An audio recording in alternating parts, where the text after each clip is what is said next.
And good afternoon. It is Thursday, July 20th. It is not afternoon. It is morning. It is 11 a.m. I'm taking a page out of Frank's book. Frank Prosnitz, how are you?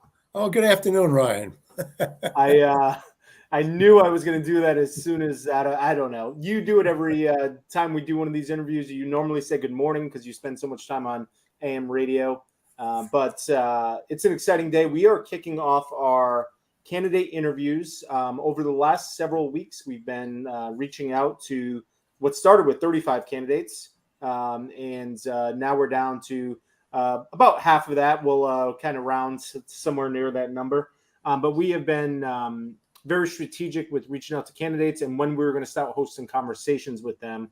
We wanted to make sure we were hosting conversations with candidates that were actually going to be on the ballot come September, come November. And the ballot placement was last night at 5 p.m. And here we go. We are off to the races with interviews with all the candidates. We've reached out whether they are Democrat or Republican. There are no independents that made the ballot. But every candidate has received an invite, and we are kicking things off today there, Frank. No, we are. And it's just to underscore what I just said kind of off the air, I just think this is incredibly important. And it says something for a candidate that comes on the air to be as accessible and present themselves as much as possible to potential voters. And people who don't do that, you make your own conclusions. Yeah, we're kicking things off today with Stephanie Beauté. And Stephanie, how are you? I'm doing well. How's everyone doing today? Good. I wanted to make sure we brought you up while we were going to give you props for showing up. We originally, and we understand things happen, but we originally had 3 interviews today. We're down to 1. One of the other candidates has rescheduled for next week already. We're waiting on the other rescheduling. But it is certainly like herding cats. Sometimes I feel like I work at a childcare, trying to keep everybody going in the right direction. You almost have to have them hold on to the rope and just follow us along. But we appreciate you taking advantage of this opportunity as well as showing up when you were scheduled. Well, I respect journalism, and I think respecting your time is just as important as you making time. So I think it's a mutual thing. So I appreciate the opportunity. But more certainly thank you for it, Stephanie. It's it says something about who you are as well. I appreciate that. Thank you, Stephanie. Let's start there. Some people may recognize your name from just a couple of years ago when you ran for Secretary of State. Certainly more than 36,000 people who voted for you in the primary for Secretary of State last time around know your name and voted for you and support you. But tell us about Stephanie. Sure. So yes, as you mentioned, ran for Secretary of State, and we're kind of continuing the conversation. And I think that our message resonated with a lot of Rhode Islanders, which is why we're running for Congress again, is we don't need more politicians here to fix things. It hasn't been working for Rhode Islanders, to be quite honest.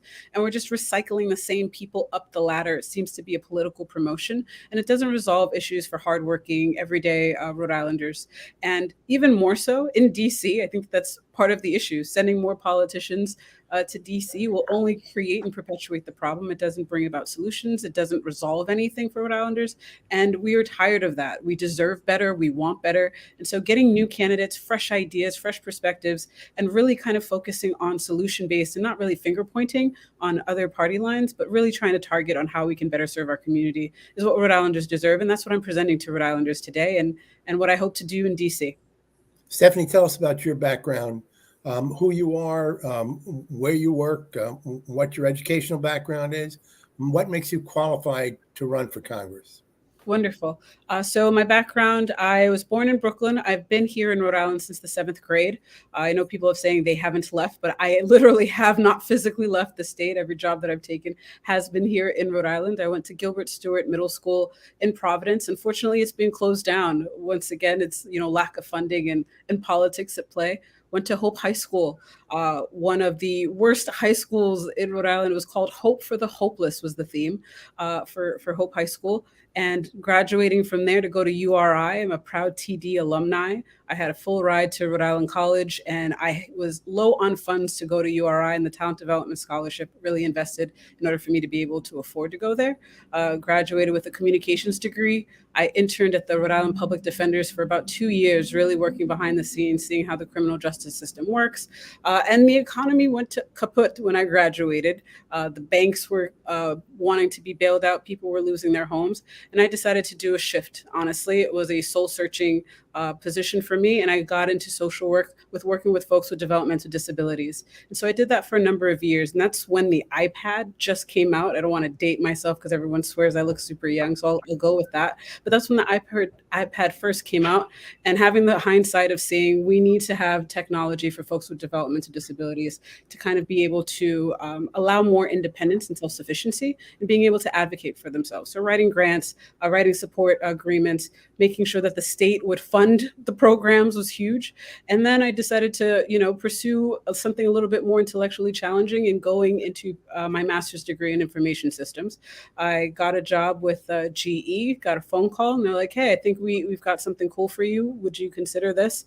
And I started with GE and worked at the GE Providence office ever since, until COVID, where a lot of folks were laid off. Unfortunately, with what happened with COVID, a lot of businesses kind of struggled. Some businesses survived, others didn't. And then I want to continue my experience in cyber risk, cybersecurity, API integrations, mobile app developments, really managing a lot of high scale technical issues for GE and for even some small startups, but staying in Rhode Island. I got an offer from Microsoft to work there, and my debate with them is I didn't want to move to Seattle. I wanted to stay in Rhode Island. And I decided to forego that offer, stay in Rhode Island, and run for Secretary of State because I was honestly frustrated with the process. And I'm still here in Rhode Island working, or I should say taking a leave of absence because I'm working on this full time. Last time with the Secretary of State race, I was doing both, but now we're 100%, I'm trying to not to swear here, but balls of steel here, working hard on the ground and getting our word out. I want to follow up just with one question on that. With your technology background and with all the focus now on AI, what does your experience bring? What would your experience bring to Congress relative to your background, and where do you see AI going? That is one of the reasons of the skill set that I bring to the congressional delegate as it stands. There is no one that understands technology, cyber risk, cybersecurity, and AI, and we've lost that with Congressman Langevin. And so the body of makeup here is where that diverse perspective and understanding STEM and research and seeing where our technology is propelling. We are entering what we call the knowledge era. So a lot of jobs are going to be lost as a result of automation. And also what puts at risks is our nation becomes one of the most vulnerable when it comes to cybersecurity and AI and machine learning. And so someone who sounds like me or looks like me could call you and ask you to make a deposit to a particular account. And if you're not, abreast, Frank, you would be like, Stephanie's so sweet. Sure, absolutely. I'd make that type of deposit. And then you forego a lot of income, right? And so being able to protect our citizens from a national security standpoint, but also from an economic standpoint. What we also risk here is a lot of our things are online and automated. So the electric grid, your banking, those are so small, minute attacks that you're thinking that doesn't really play into it, but that can actually topple our economy. So different ways in really dealing with the vulnerabilities, the threats and risks that our banks are dealing with, even our small mom and pop shops that don't necessarily have the solid infrastructure to be able to protect their businesses and protect their consumers. We need to do our due diligence to make sure that they're funded and prepared to protect our consumers, but even more so our civilians here in Rhode Island and across the nation. And so that is one of the advantages that I present as a candidate that no other candidate can speak onto on any other level. I know it's not the sexy thing to talk about because we're talking about the economy, but when it comes to security and making sure that we're efficient, that we have a reliable system and that our system works for us, that is something that I've done for years on end. Stephanie, one of the things I noticed when visiting your website, and I will run the link here on the bottom for those who want more information, is your upbringing and how it has been instilled in you as well as in your family to give back, to serve the community. I'm just wondering if you can speak to that a little bit. Sure. I would say that traditionally speaking, we didn't take selfies or photos when we were doing an act of service. It was kind of considered something that you do from your heart. So um, one of the things that I've done is after leaving Hope High School, going back, really working with the students, even doing the books for the boys basketball team, tutoring, even in college, being a Jumpstart member, going as a teacher's assistant to work with the most vulnerable students who are not really prepared to get into kindergarten because they're behind on their literacy skills, and spending my time doing that in college. My time traveling abroad and doing a lot of philanthropy work, going to Cuba a number of times, going to India a number of times, and really kind of pouring in what I feel has been given to me is kindness and just love and sincerity for people as a whole. And the way that we do that is really by meeting people where they are and lending a helping hand. And so I saw that as my mom being a CNA who's worked hundreds of hours, belaboring and becoming part of the family for folks who are the most vulnerable, and seeing that love in her eyes as she takes care of someone. And that has been instilled and ingrained in my personality and in my upbringing. And so really pouring into our communities. I've seen that in my family where they give back as well, from the Boys and Girls Club at Fox Point to even the Boys and Girls Club in Providence as well. And so we spend a lot of our time looking at how we can kind of prepare students to make sure that they're equipped, whether it's from pre-K to folks in high school, and even kids who are looking into college. And so really investing my time in being a mentor. I've done that for a number of years, but even more so this summer, looking how we can kind of get students into STEM fields, match them up with a career that they're interested in, partner up with other companies that might have openings, so that way students can get into a pipeline and be able to figure out what their life goal is. I think it's the best thing that we can do, and it's a part of giving back to our community. It's really looking at how you can kind of put the ladder down so that way you can lift someone up, and that's who I've been my entire life and who I will continue to be. Stephanie, you mentioned that you are a non-politician, although you did run for Secretary of State. We've had people who have run for office who have run on a platform of their non-politicians. Bruce Sunland was a great example of that, and I remember his ads when he stood in the lobby of the State House with a broom, going to do a clean sweep, right? And then somebody else was going to do the big audit. And so we've had all of those things, and all of those people who have gone into office as a, quote, non-politician learned quickly how to become a politician. My question is, first of all, sort of that, but I've also heard from a number of people who decided not to run for Congress, although with 35 people, it seems that would be a small group, but who people who certainly had strong qualifications, who just felt that you could not accomplish anything in Congress, that it was virtually a dead end, and particularly as a Democrat going in with this even slight Republican majority, that it would be a frustrating position. How do you feel about that? Well, they haven't met me. So I've worked with a lot of complex personalities in my profession, a lot of egos, and a lot of smart people to really figure out how to resolve situations. And one of the things that, even as a freshman, I think that I would provide an added value. And I can say this boldly because I've been to Congress and I've been able to speak to some of the Congress folks who are representative both on the right and on the left, to say that having someone with a technical background would be more so welcomed and actually embraced, because they don't have that. And so there is value added there. And that is something bipartisanship that goes a long way.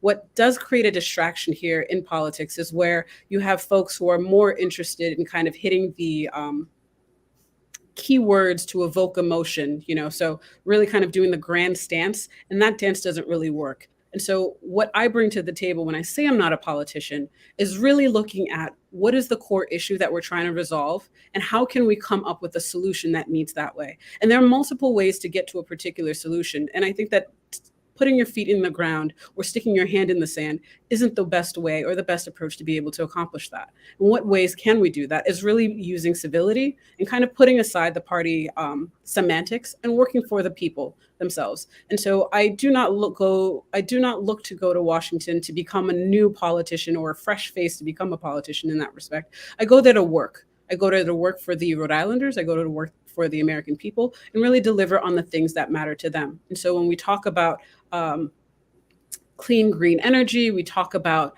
being able to create jobs that are meaningful and gainful employment. How do we do that for folks here in Rhode Island, in Barrington, and for folks in Woonsocket, and even for folks down in Mississippi? It's not just a one solution aspect that I'm looking at. It's really how can we resolve that? How can we make sure that the economy plays fair for folks and that you don't need to have 2 or 3 jobs to be able to make ends meet? And so I don't think that we do that by playing the political banter. And I think that that's the issue.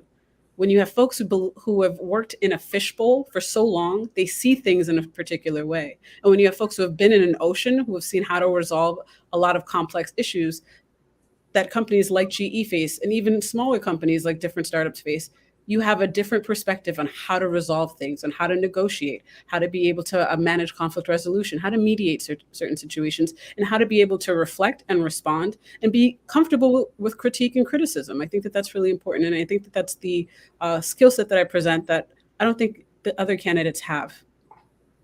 Stephanie, I wonder if you could take us back to the moment that you decided that you were going to run for CD1. Tell us, when did you decide that you were going to run for this seat?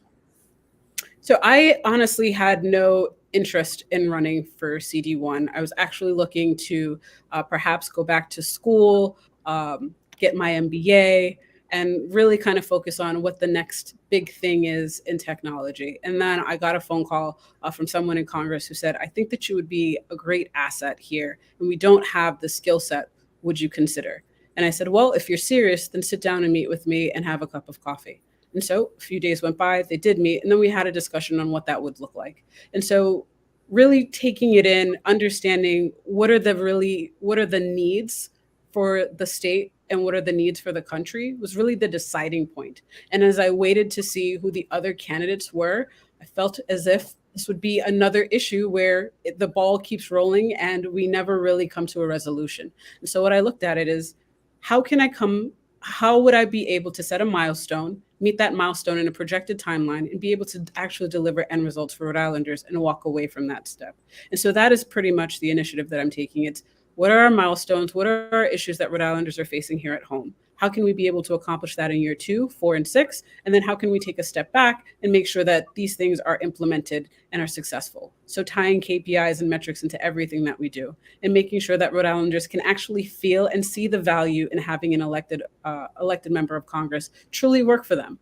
And so that was part of my decision making. Would I be able to accomplish that? How realistic is it? Not a fictitious idea of just kind of getting your name out there, making a lot of great grandiose statements and then going on for the next 10, 15 years. It's really, can we really accomplish this? Can we talk to members in office? What can we work on? What are the things that we could collaborate with and come up with a plan and then go from there? And can I deliver that? And it really feels very realistic that there's an opportunity here because my personality is one that's more collaborative and solution-based, and they're really looking for solutions. And so a fresh perspective is welcomed. And so I'm hoping to be able to deliver that. 2 quick follow-ups. I'm just wondering if you want to share who your coffee friend is. Well, that was my question. Yeah, absolutely. And if you don't want to share the name, was that person from Rhode Island? I will absolutely not. Absolutely. I work in the business of NDAs for my time, and so it's all right. Well, I believe in privacy and I respect everyone's privacy. And so, no, I will not even give you a little inkling because Rhode Island's not that big, Frank. You know that. That's okay. So they like coffee. I heard rumors of that, yeah. They like coffee. That's the hint. They like coffee. Stephanie, I wonder, just following up on that quickly, what's gone through your mind as 35 people signed up, announced that they were running. I'm just going to say announced that they were running. And also, what do you think it says about the Democratic Party or politics altogether, that people couldn't all get behind one candidate? The Democratic Party, I don't think, is going to endorse a Democratic candidate. What does it say that people can't get behind each other to make sure that this seat stays Democratic, that there have been dozens of people who have run for this? I think it resonates with the message. Rhode Islanders are tired of politicians. They want a fresh perspective. They want a fresh face. They want someone who can actually work for them. And so I was really excited to see all of the names come and offer themselves to be of service to Rhode Island. I was really excited, and more excited to see the non-political people come up with what they would like to do in Rhode Island. And I think that was great.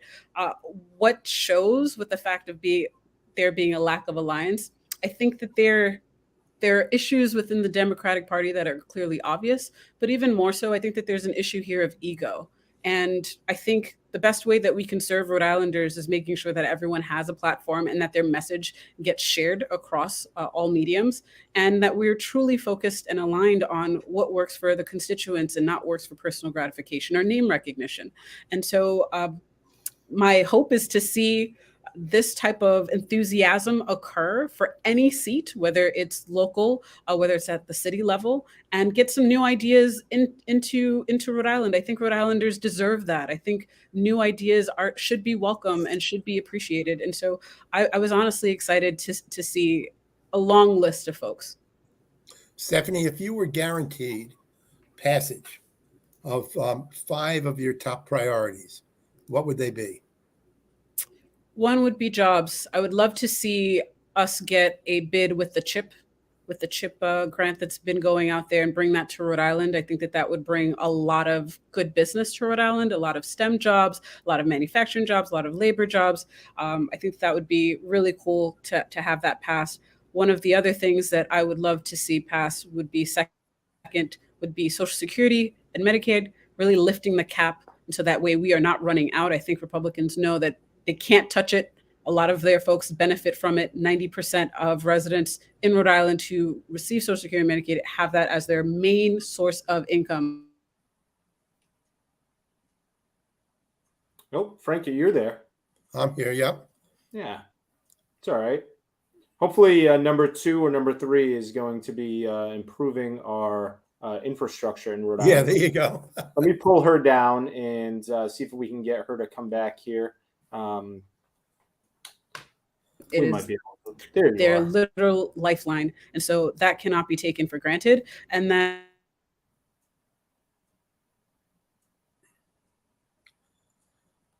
all right. Oh, did we break up? I'm so sorry. We did. So we had basically gotten through bringing the whole chip industry to Rhode Island. Oh, okay. Well, then I went on way too far. So talking about bringing some of chip manufacturing here to Rhode Island, having Gina Raimondo in the White House, I think that's an alliance that Rhode Islanders can benefit from. 2, it brings jobs, good paying jobs, trade jobs, manufacturing jobs, technical jobs to Rhode Island. I think that would be an asset here for us. Second would be Social Security and Medicaid, really removing the cap so that way it doesn't run out in 2030. 90% of our Rhode Islanders who receive Social Security and Medicaid rely on it as their single source of income. So making sure that we don't run out on that, and then including wraparound services, so that way you can benefit from your program. Third would be education, making sure that we have federally funded dollars for our schools. Right now, with the way that things are gerrymandered, based on your zip code, your school could be struggling. And if you live in a different town, that other school can be well off because of the housing taxes. I think that we can level the playing field by having federally funded programs for our schools and really having an enrichment curriculum. We're not tapping into our youth.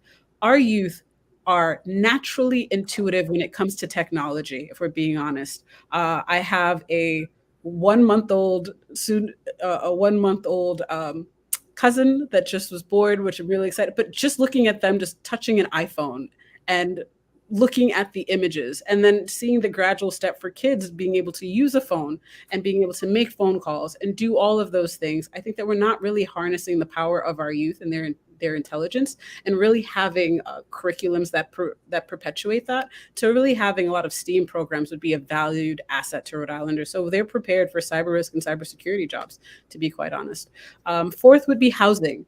Any program that uses federally funded dollars to build out, whether it's the Superman building or any other respective leasing building or apartment building, that a third of that, if they use a third of federally funded dollars, that would be allocated towards low and affordable housing units. So that way you're using taxpayer dollars and they can afford to live in the place that you're using their taxpayer dollars for. It doesn't make any sense that you're raising rent and they can't afford to use the money, but they can't afford to live there, but you're using taxpayer money in order to finance a particular project. That makes absolutely no sense to me. And so I think that that's something that we could really get legislation passed.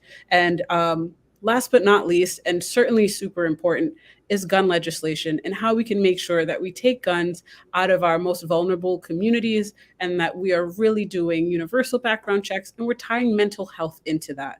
One of the key things that we're not really talking about is folks who use or who acquire a firearm to commit suicide, folks who use a firearm to then turn that on to other vulnerable people and shoot up schools. I think that we're not doing a due diligence and tying wraparound services in terms of mental health as part of being able to attain a firearm is crucial. It's an American disease and it shouldn't be the case. And so really an assault weapons ban would be huge, but also including mental health as part of that before being able to purchase a firearm. Stephanie, I want to follow up just on the housing piece for a minute. I've heard from a first selectman equal to a mayor in a town in Connecticut.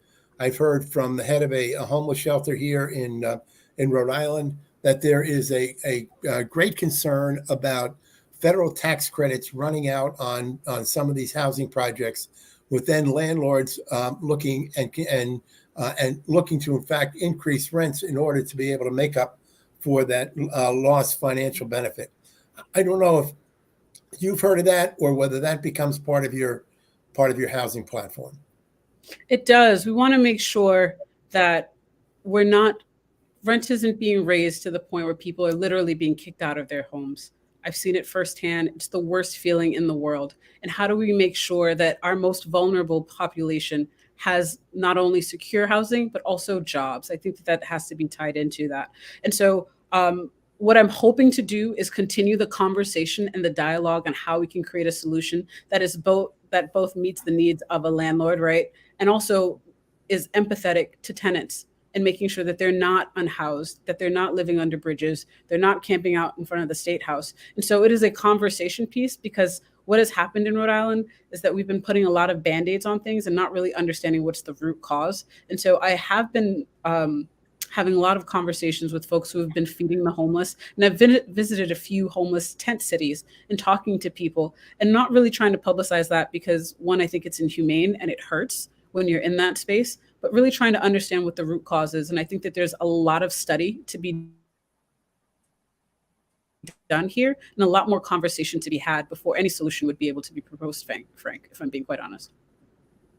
Stephanie, I want to start heading towards the question or topic of how do you win? How are you connecting with voters in the first district? What is one thing that if you could put in voters' minds when they're considering what name to check next to in September? What's one thing you want them to consider about you and why you should get their vote? How are you going to win? How are you going to get this done? So one of the things that I've been doing has been really talking to folks and really kind of meeting them where they're at. And you might say it's my tech part, the tech part of me. I don't really need to publicize every single thing that I do. I think that gives me a level of discreteness on my tactics and my methods, but that's also really effective to me. So that way, I know some people have said imitation is the best form of flattery. I don't necessarily agree with that. I think that's laziness. And so I try not to promote too much. But my conversation with voters is simple. It's, if you're looking for a politician, if you're looking for another elected official, I'm not your gal. I am not. But if you're really looking for someone who's more focused on working for you, who's more solutions based, if you want fresh ideas, if you want fresh perspective, and if you don't think that DC needs more politician, then I am your person. I am truly your gal. No one works harder than I do. My colleagues would attest to that. My peers would attest to that. I think even my teachers would even co-sign that as well. So I am willing to work overtime for Rhode Islanders because I am struggling with them. I'm not here to leave a job to kind of get a new promotion for a new title. It's really because the system hasn't been working for me. And if it hasn't been working for you and you're just as frustrated as I am and entering into this public space, then I ask that you back me. You bet on beauty. You bet on someone different, because you don't get anything changing with electing the same officials, the same names that we've seen, the same people have been connected in this bubble, because all they do is evoke emotion and never really focus on the solutions. And another thing I talk about is I find that, unfortunately, politics has been used to exploit poverty. They find poverty very beneficial, really taking on, the struggles of the community, harnessing on that emotion and allowing that to dwindle and to continue to perpetuate gainful employment, to stay in office. We don't need any of that. We don't need the same nuances. And people have been doing this for years. They've really been benefiting off of the burdens and the struggles of different communities, especially the minority community, but even the working class community, for their own self-gain and for their own self-enrichment. And we continue to see that. And the only way that changes is by adding something different to the equation, is by having a fresh face. We talk about, we want to see our young people involved. We talk about wanting to see new people involved. And here's an opportunity to do that. And so I'm stepping out of my comfort zone. I've lived in CD1 my entire 7th grade to adult life here. And I am really familiar with the communities. My first apartment was in East Providence. When I worked in Bristol, I lived in Newport, went from Newport back to Bristol to be able to save for a home, bought a home in Coventry, and then moved to North Smithfield. So I am familiar with Rhode Island, and it's very different in each town. And our needs are unique, and we just can't placate the situations that our communities are having. They're struggling, and I'm a different type of candidate. And last but not least, Ryan, I know that this isn't a question that you asked, but I always find it very interesting, and mainly because I'm a data person, that the amount of money that folks raise to run for office is so impressive to me, and also disappointing, because at the same breath where they go into these communities and they do these photo ops, why not raise that amount of money to actually pour that back into the communities instead of hiring DC staff? Why not actually resolve some of the issues of the LGBT community that we take photo ops with? Or why not even, commit some of that money, the millions of dollars that are spent in ads, could go into the communities that they swear that they want to fix? It's because that's not the goal. The goal is always, I want to raise money, and I can raise a ton of money, but I get to benefit from your poverty, and you only need to send me. But you could do more so with the money that you raise and with the connections that you have. And I think that says a lot to the type of personalities that we have in this race. And so that's my opinion. There is, and it would take far more time than we have now, a huge discussion on campaign finance, term limits, ethics in the Supreme Court, expansion of the Supreme Court or not, all critical issues. And hopefully we can attack that another day, because it's just too much. But campaign finance reform, I think, frankly, is at the heart of a lot of the, even more so than term limits. We get that under control, then our politicians aren't controlled by the special interest groups. I agree.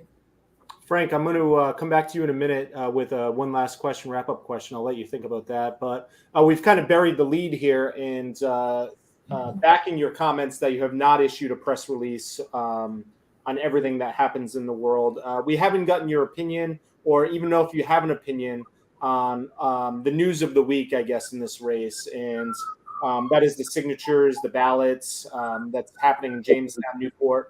Wondering what you think about this. So, one, I think that it sheds a light on the state of Rhode Island politics, and it brings into question the inefficiency even in our whole ballot process and our election process. And so being able to modernize that, I think, is one of the key things that I hope the Secretary of State, Greg Amore, will champion during his tenure. And how do we modernize that so that way we can catch it? Being able to, this particular instance, that person had passed away for years, right? So if someone passed away 2 months ago, are they also on that list?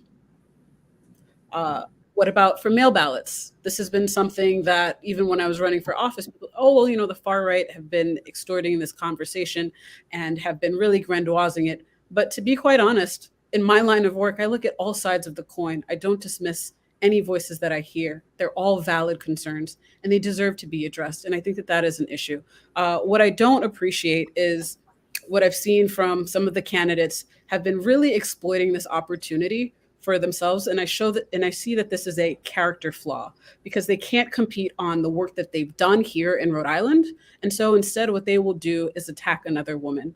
And I think that right now, what should be done is to allow the Board of Elections to complete their process, to allow them, without the noise and the distraction that. And the only way for them to be relevant is by sabotaging or really trying to hit someone when they're down. And I don't think that that's the best approach.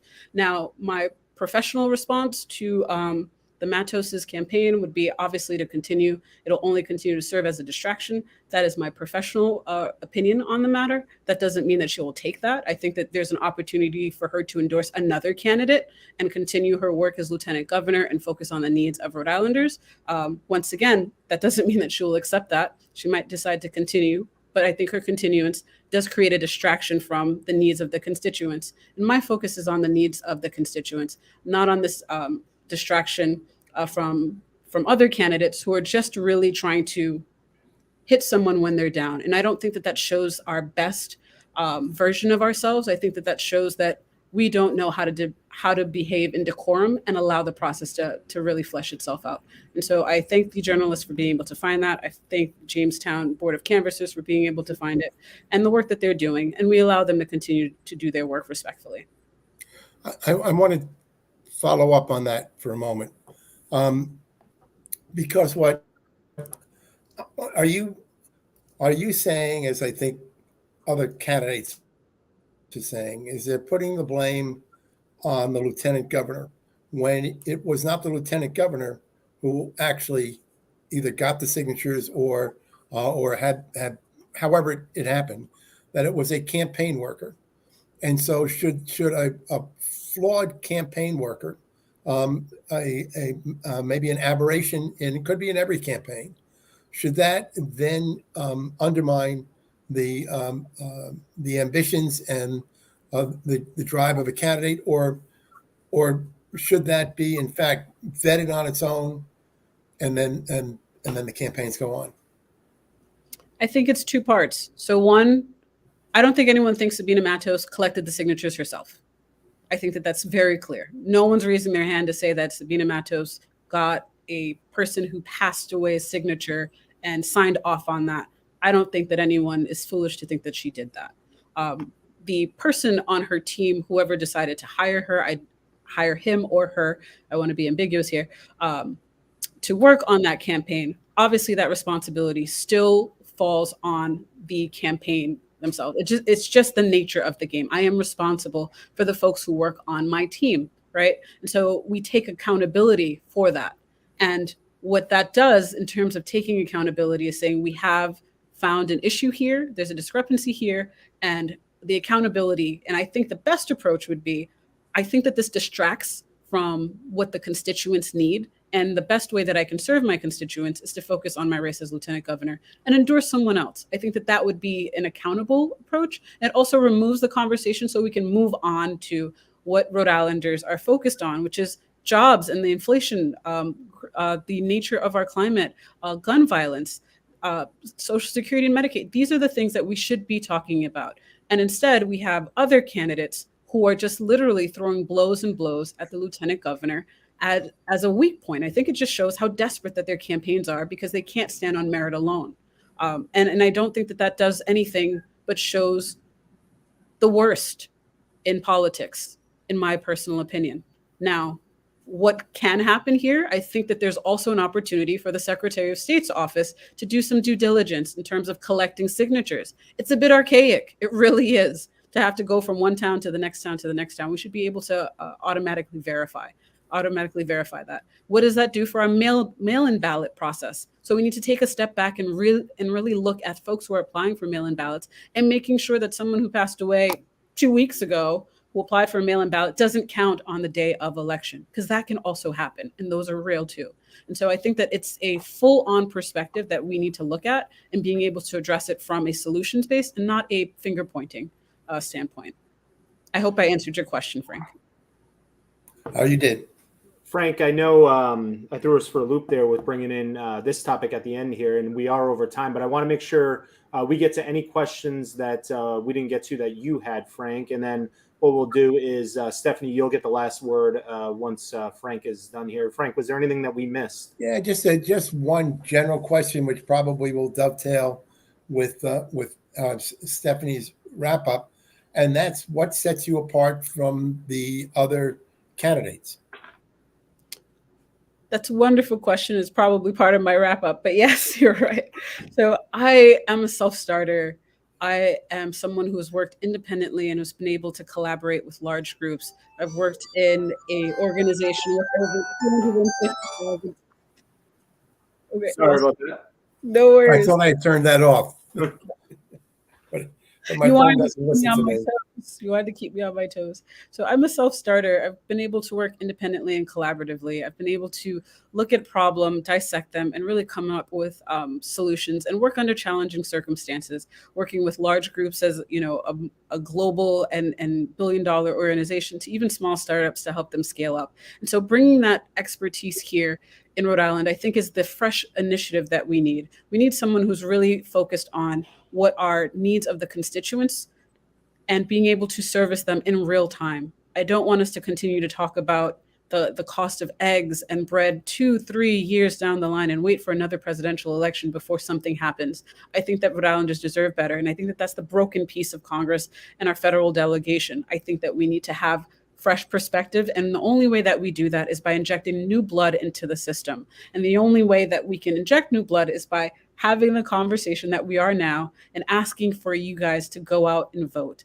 There's an election taking place. I hope to earn your vote, and even more so, to earn your trust throughout this time, that you know that you can rely on me to be very honest about the real circumstances that Rhode Islanders are facing, to be blunt about my approach on them, and to also make sure that you know that you will always have my ear. One of the things that I intend to do as a member of Congress is to create an app, because I am that techie person, where members in the community, when there's a vote being cast, I really want to hear your voice. And so before a bill is being heard and a vote is about to be made, I want Rhode Islanders to literally weigh in. And that's Democrat, Republicans, and independents. I am working for the frustrated Democrats. I'm working for the fed up Republicans, and even the independents that want to see change. That is my platform. It's really about quality of life and improving your quality of life.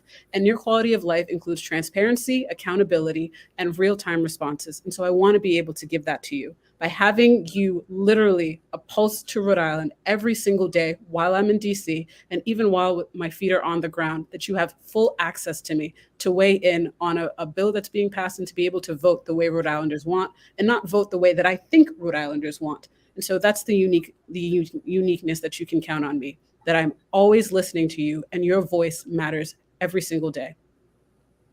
Excellent. Frank and I had a lot of fun with these last time around, and I have to ask the question because I think we get a lot of passion, we get a lot of pride. Why do you love Rhode Island? What do you love about Rhode Island? I love how different Rhode Island is and how very close-knit of a community that we really, really are. The neighbors that I've met over my time and just the sheer camaraderie in Rhode Islanders is just unfounded. It's just, you just can't find that anywhere.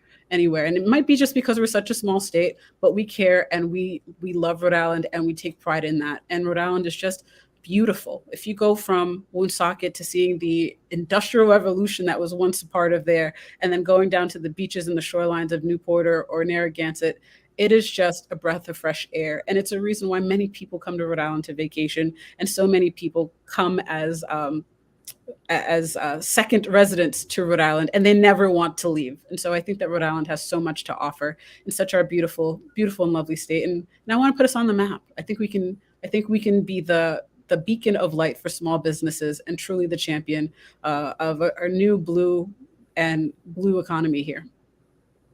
Frank, anything else, my friend? No, I think we've said tons, but we'll get to those another day. Well, yeah, one for last question. Sure. You supporting Joe Biden?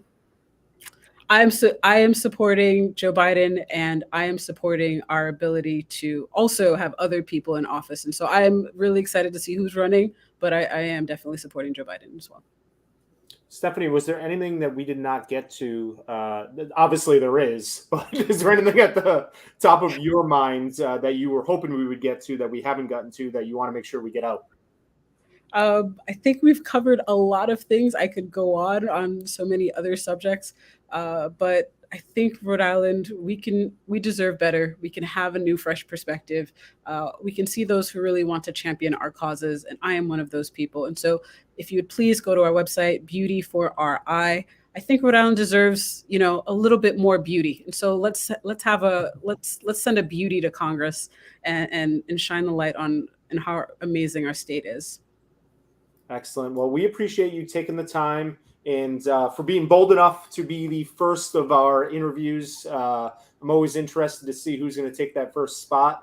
And I tip my hat to you or tip Frank's hat to you that you took that first spot and came on here. And we wish you the very best of luck over the next couple of weeks.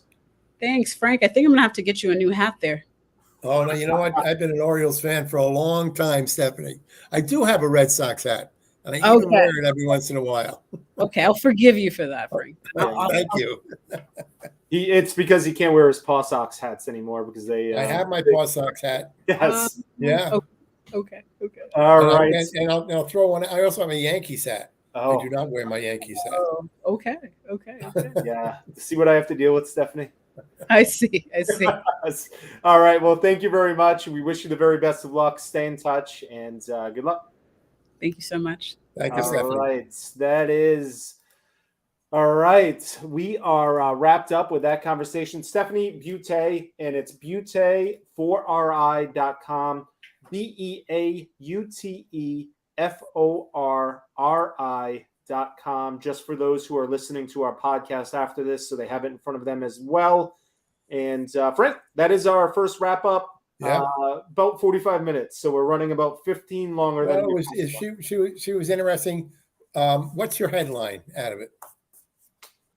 Oh boy. Perhaps I don't know. I've got to think about that. Yours? Mine is that she's calling on Lieutenant Governor Sabina Matos to drop out of the race and concentrate on being Lieutenant Governor. All right. There we go. That's a good one. And if you missed any portion of this conversation, if you want to watch it, share it, all available on whatsupnuke.com, as well as available to watch on Facebook, Twitter, our Facebook, our Twitter, our Instagram, as well as our YouTube channel. It will be turned into a podcast and in our email as well. All right, Mr. Prosnitz. Good to see you. Yes. Good interview. We continue these over the next couple weeks, over the next 2 weeks. So stay tuned to our newsletter. We'll be announcing our schedule. It is changing, so I'm not going to list it out right now because it's moving all over the place a little bit. But whatsupnuke.com is. And just a note to any of those candidates who might be out there who have failed to reach out to us, do it. We are here for any candidate that wants to join us. All right, Mr. Prosnitz. Until next time. Thank you. Keep rooting for the O's. All right. That is Frank Prosnitz. I am Ryan Belmore. We want to thank you for watching. We'll talk to you next time.